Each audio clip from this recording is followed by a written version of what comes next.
Hello YouTube, Jared here again with another video for you. This time I want to talk about my other large project I'm planning for 2026. If you saw my video about a month or so ago, I'm planning on building 11 armies for 11th edition. So that's my big 40K project. That's my big painting and building project, and I'm trying to trade and find ways to affordably build a whole bunch of 40K armies because I want to dive into 40K later this year and really see what I can do with it. So that's the first big project. But the other big project is that I've spent 3 years collecting Age of Sigmar stuff, and I really like to play with it. I really like to do a big campaign game. And so my challenge is, looking back over 3 years of collecting, I got all of the Hachette magazines, Dominion box, Skaven Tide box, a bunch of other things that I've gotten through trade deals and through collecting, a few things through proxies. I now have over 30,000 points of Age of Sigmar. And if you look here, you can see all the different army breakdowns. And so looking at how it's all broken out in terms of what I can play, what I can proxy, what I can get to the table, this is where my army stands in terms of my collection come end of January 2026. And so this is kind of where I'm at. I keep thinking I'm done, and then I like, it would be really fun to add one more model here and one more model there. So I added some proxy Sylvaneth to get their numbers back up. And so the numbers between the order armies and the non-order armies was close. And then I got a really, really good deal on some extra ogres, and I really wanted to add the changeling to Tzeentch and kind of get his points up. And so it's all kind of shaking out. I've got one more D&D model that I may actually add to Tzeentch as a wizard that I haven't even included on here. So he'll probably be even closer to 2,000 points. I'm trying to remember what I'm going to proxy that as, but it's a really cool Cthulhu looking wizard with like the squid head. So he looks like he'd be perfect in a Tzeentch army and kind of would fit right in with that vibe. So I may add him in there as well too. So I'm always adding like one more model to all this stuff, but as of right now, this is kind of where the points are. I've got over 30,000 points. I've got 12 solid armies, and I'm looking at this going, how do I get all this on the table? If I've got about half of it is the good guys or order, and then half of it's chaos, death, and destruction, how do I play a giant game with all these units? Now, I did do a mega game about a year and a half ago, back in May 2024, long before I had this YouTube channel. I had 15,000 points, and I had two 7,500 point armies fight it out. One army was mostly Stormcast with some Sylvaneth, and I think they had a little bit of something else, but it was mostly Stormcast and Sylvaneth. And on the other side was my Orc army, which was the big Wa back in the day. So I had the Savage Orcs, the Iron Jaws, and the Cruel Boys. And then I had a Night Hunt army who had joined that as well, too. So that was kind of the original game, was the Night Hunts joined the Orcs in attacking the Stormcast, who were aided by the Sylvaneth. That's a mouthful. So I played this big game. I scripted it out so it wasn't all of the models versus all the models just like crashing in the middle. And so there was a storyline about the orcs were trying to break through a Stormcast stronghold, and every day they would send a certain waves of units to attack. And then the Night Haunt attacked and tried to cause some damage and some shenanigans. And it was a pretty fun time. And so you know what? I'm trying to think now. It was the orcs had the stronghold and the Stormcast were trying to break through. Something triggered a memory, and that's how it was. Because the Night Haunt launched a surprise attack on the Stormcast, and the Stormcast were trying to break through. And they were using their lightning teleporting ability to try to get closer to the walls without getting shot by all of the the Cruel Boys crossbows. It was a fun game though, but it took a week to play. It took hours and hours and hours. And so every day I would do it like sets of 5 turns. So I'd play 5 turns, call that a day, and then say night setting. Both armies retreat back to their lines and then start the day over. And I allow them to do a little bit of healing during those kind of night phases. That way the game had a little more structure. And that structure worked really, really well. It kept me from just slamming all the models together. It gave the game some flow and some story and kind of have a little narrative, and I really enjoy that because I was playing against myself. This is a solo game.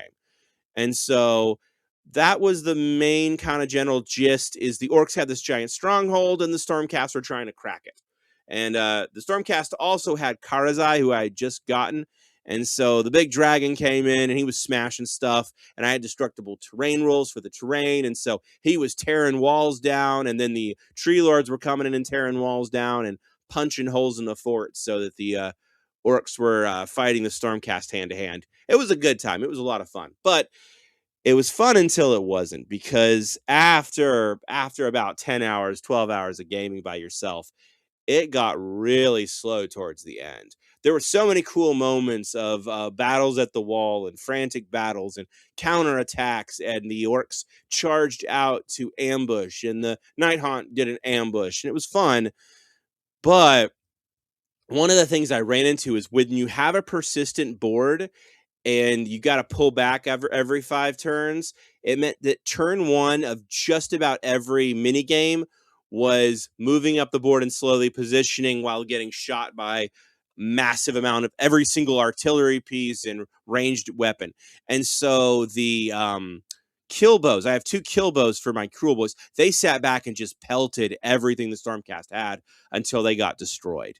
And so most of every first turn was the Stormcast move up slowly, the orcs send something out to ambush, and there's not really any combat till turn 3 and 4. And then turn 5 is wrap it up quickly because it's time to reset again. And so that made the game have way too much maintenance and way too much downtime of, all right, everybody move up. What's the movement on every single model? And so keeping track of all the war scrolls and keeping track of all the movement, only to have the characters spend 3 turns moving up, 1 turn fighting, and then 1 turn retreating, that was pretty miserable. So that was something I'm taking away from that. That was a mistake. So if I want to do an even bigger game, I can't do that again. That was not fun. The other thing I ran into is a lot of bad matchups. And so watching Karazai try to hose down 20 Hobgrots is not really fun to roll. You know, you roll 40, 50 dice and they do 0 damage. And then Karazai sweeps his tail and kills another 10. And then he gets swarmed again by another chaff unit. He gets caught up in another chaff unit, and they do 1 damage at a time to him, and it never amounts to anything. And so there was a lot of times where elite units are just slowly chewing up chaff units, and that's part of the game, and it's cool at sometimes. But again, if there's only 2 or 3 rounds of combat a day, and those 2 or 3 rounds are just chewing half of a unit up, that wasn't fun. And so I've got to make the games a lot snappier and more action oriented and a lot less. Everybody slowly moves up, takes chip damage from the range attacks, and then does damage to half a unit. That was kind of boring. So the game ended with, I believe, a Stormcast victory. And part of that was they defeated just about every interesting or damage dealer for the orcs. So the orcs still had lots of chaff left, but they didn't have anything to actually kill anything the Stormcast had. They just had lots of bodies in the way. And so it's like if you've ever played a game of Monopoly and one guy's clearly going to win. And it's like, okay, if we keep playing, it's going to be 3 hours of you slowly whittling me away to nothing. And I didn't feel like doing that. So I just had the orcs kind of charge out, get their last commander killed in combat, and then they conceded. So I conceded to myself. I let my good guys win and said that was enough. It's time to clean this up because it's been in the room and in the way for over a week now. So that was how that game went. But I learned some things from that. And so the main thing I learned from doing a massive campaign solo game, and I don't hear a lot of people talk about massive campaign solo games. They're really fun, but you got to have theme and story. You got to tell a narrative. It cannot be points and control points. You cannot play for points in a massive mega game like that. Like, keeping track of how many points you scored is not fun. But saying, hey, we've captured this objective, or we've killed this general, or we're telling a story, that is fun. And so that is probably the biggest must of this thing, is you got to give yourself a story. You got to have fun with the narrative, and you got to have a reason why you're standing in circles. You have to have mechanics that involve control points, because so many war scrolls, you have objective score abilities. Like, if you take that out, if you just go, all the models versus all the models, last model standing wins, so many models lose what makes them special. They're not able to boost the points on the objective. They're not able to kind of scare people off of objectives. And it really shallows the game too much. And so there needs to be objectives, but it can't just be circles for points. It has to be, if I control this objective, I get some kind of advantage, but then you still want the focus to be on the models, not on the advantage. So you got to kind of push and pull with that. The other thing too, like I said, you can't have too many models moving in any game because it gets really slow. Moving models really slows you down. I don't have movement trays. And if you remember some of my early videos from last year, I painted 80 clan rats. Moving 80 clan rats, just 80 clan rats with no movement trays, that takes a few minutes.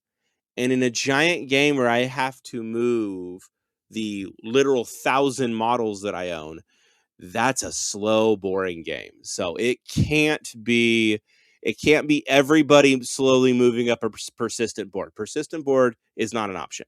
Another thing I want to point out, if you're trying to play against yourself, aura abilities. Now, thankfully, unlike in 3rd edition, in 4th edition Age of Sigmar, all abilities are marked and color coded. And so I have printed off all of my war scrolls in color so that I can kind of spot aura abilities. And an aura ability is an ability that says everything within 12 inches of this model gets X benefit. Now, if I'm reading the scroll for the other model, I've got to now remember every single model that's near it might have an aura that might affect it. And that, if you're playing both armies, that will slow you down, especially in my case where I'm playing armies that I haven't played very often. Most of my armies I've played less than 3 times. A couple of them, like Sylvaneth and Stormcast and Orcs, I played many times, but mostly the other edition, mostly 3rd edition. And then several of my armies, like I just finished painting my Lumineth. I've never played them. I've actually still haven't played my Kharadron Overlords, which drives me crazy. I really like them, but I haven't actually gotten them properly to the table. I've done some little skirmishes to test out rules, but I haven't played a full 2,000 point game with them yet. And so I've got to have rules aids, and I've got to watch those aura abilities so I don't miss out on special abilities. Because it's always sad when you realize that your army got destroyed because you forgot that one of the characters was supposed to be the buff piece the whole time. And the other final thing I'll say that I learned, you got to have a good end condition. There's nothing worse than playing a giant, massive narrative game, and then the final battle is literally just the final pieces of chaff getting their butts kicked. That's not fun. And that happened to me. And I won't name names, but I've watched other YouTubers, mostly in 40K, play really big campaign games only to see that the final hour of the game is we're all tired. Let's just roll a dice and pick a winner. That's not very cool. And especially in a narrative solo game where you don't get to like turn to your buddy and say, hey, now let's go out for drinks afterwards or let's hang out afterwards and like talk about the event where it's just you got to have a satisfying ending for yourself. And so making sure that there is a victory condition is going to be really important. So all that said, what's the plan for my big 30,000 plus point game? First step is I've divided all of my armies into 17 armies each, and they're all between 500 points to 1,500 points. There might be one army that's under 500, and there's 2 or 3 that are over 1,500. But the goal is to have various sizes of armies. Now, that's going to create situations where armies are of different sizes fighting each other, but I'm going to take that into consideration because I'm going to be running a campaign map, movement on the campaign map, and that means I've had to write a rule set. So I've written a rule set. I'm still finalizing the campaign map, so I can't really show it to you yet because it's not done yet. But the main question I have left in my own head is, do I go for a bigger map and try to get everything on the map to start with, or a smaller map and have stuff kind of jockeying in the way with each other, and then maybe having to bring stuff on via like a random draw system of which armies are available? I think I'm going to go with the bigger map just because that forces stuff to move around and it creates situations where things can kind of switch places a little bit easier. But I've got a campaign system written. It took a couple of months of writing, but I'm pretty happy with it. And I might make that available once this campaign's done and I've gotten an actual play test under it. But it worked out really, really well. I like the rules I have. I'm going to run them, see what happens, but I've got rules written for everything. And now I'm on step 4 right now. I just have to finish painting and basing stuff. So orcs or ogres are built but not painted. I did buy a few more Gloomspite Gits that need painted, and then I have a single model for the Night Haunt that I got for my birthday last month, and so he needs painted. But other than that, knock on wood, I'm done. Well, maybe I'll add that extra Zinch D&D proxy mini too. I don't know. We'll see. Eventually, once this game starts, though, I have to say, all right, no more models. But I'm so busy painting 40K now. It's a little bit easier to say, all right, let's take a break on Age of Sigmar for a little bit. Till the next magazine run, anyways. Anywho, game goals for this thing. It's, like I said, going to be order versus evil. And so one side will be led by the leader of the Stormcast and his alliance. So you'll have the last alliance kind of the Stormcast, the men, the trees, the elves, the dwarves, all coming together to stand up against evil. And on the other side, the general, well, there's only one good general to lead all of evil, and that's Kairos Fate Weaver. So Kairos Fate Weaver is going to twist fate to bring orcs and ogres and goblins and night haunts and his own forces and the Skaven all together in his twisted mechanizations to destroy the forces of order. So Kairos is going to be taking the helm. Zinch will be one general, and then Stormcast will have the other general. And so that'll be basically the structure of the game. And I'm trying to remember the name of the commander of the Stormcast. He was in the magazine, Bathurst or something like that. Bathurst or whatever his name is. He'll be taking the helm on that side. He'll be leading those forces, and Karazai will just be one of the generals, and Yndrasta will be in there, and the rest of them. Bastian Carthalos. Bastian Carthalos. Say that 5 times fast. I'm going to leave that in the video. Yeah, so he's in charge of the Stormcast, and he'll be the main kind of leader general.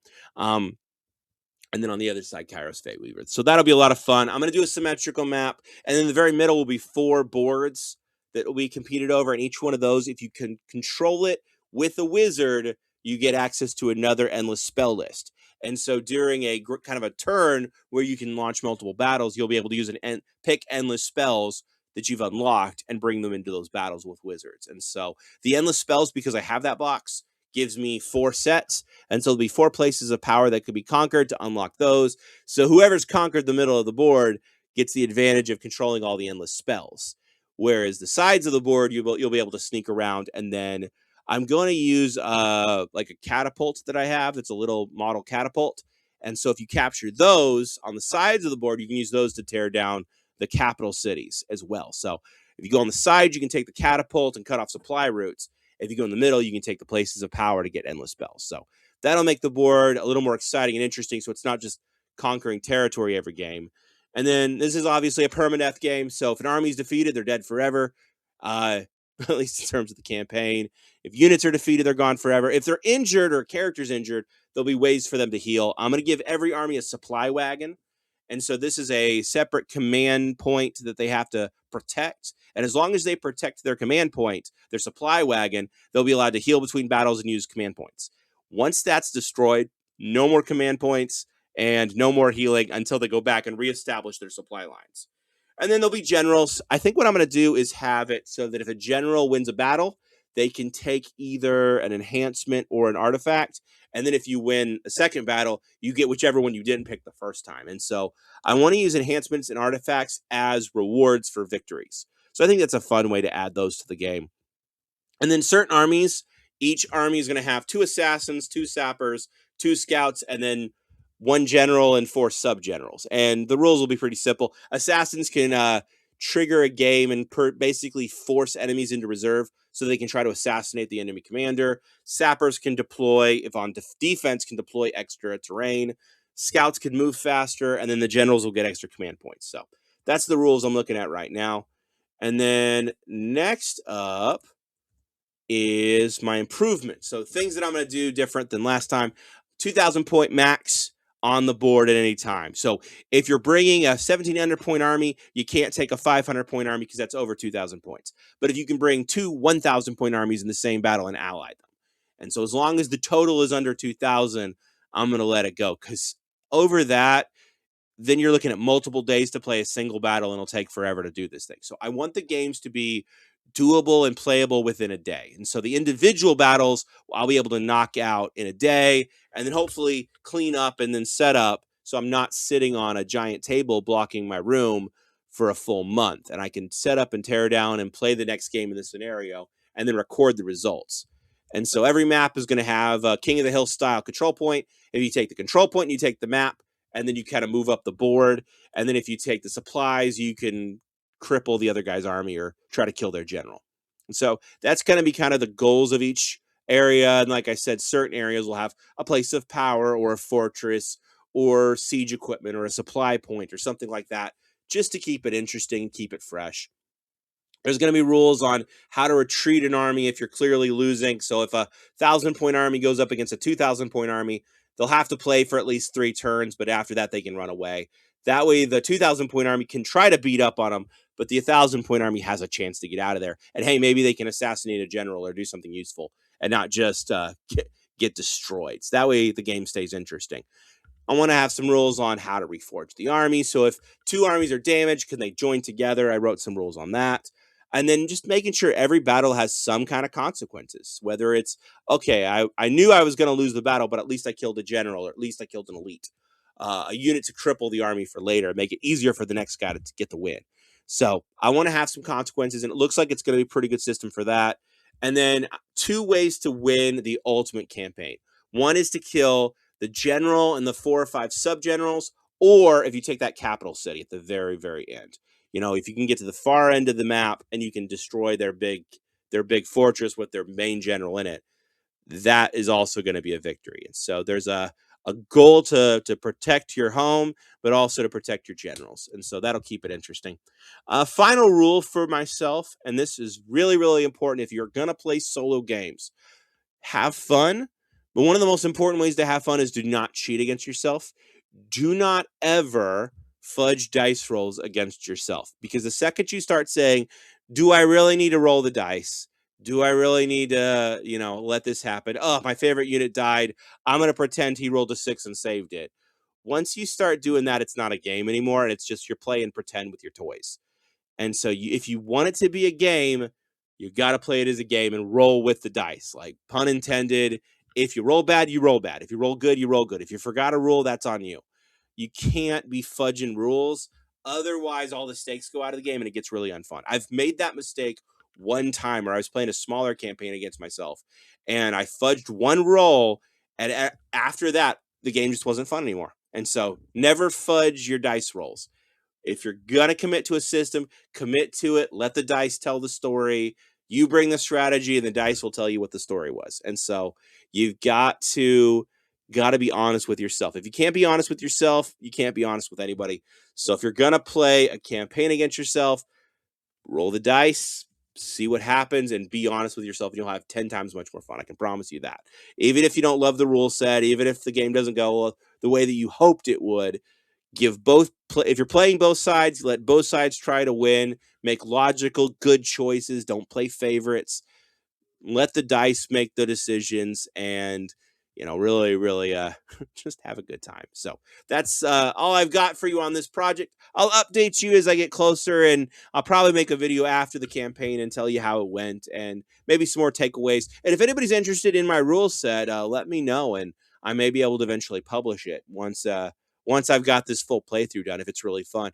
It's very adaptable for your army. It's not particularly specific to mine. More or less, it comes down to divide your army into smaller armies and then assign which armies get which special abilities. But other than that, it's really army agnostic. So I'll be happy to share that with you once I get it finalized. But if you're interested, let me know. Otherwise, thank you so much for watching. I will see you in my next video. And subscribe if you haven't already. Thanks. Bye.